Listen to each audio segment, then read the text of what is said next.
এতদিন ভাবতাম আমি আমার হাজব্যান্ডের মানি ব্যাগ থেকে টাকা চুরি করি, কিন্তু আজ যা দেখলাম তা দেখে আমি পুরো অবাক হয়েছে। কি, আজকে বিকালে আমি আমার শাশুড়ির ঘরে যাচ্ছিলাম।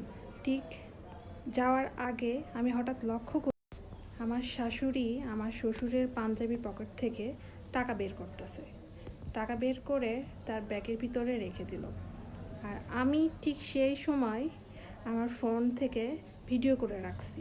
তার কিছুক্ষণ পর আমার শ্বশুর আব্বা বলছে যে আমার পাঞ্জাবির পকেট থেকে 1000 টাকা কম। আমার শাশুড়িকে অবশ্য জিজ্ঞাসা করলো, টাকাটা কি তুমি নিয়েছো? তো সে বলল যে না, আমি তো টাকা নিইনি।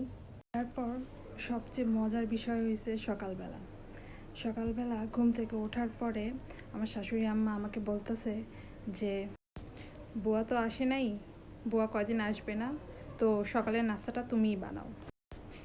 ঠিক এই কথা শোনার পরে আমি ফোনটা বের করে তাকে ভিডিওটা দেখাইলাম। ভিডিওটা দেখানোর পরে বললাম যে কয়দিন বুয়া আসবে না, সে কয়দিন আপনি নাস্তা বানাবেন আর আমি খাবো।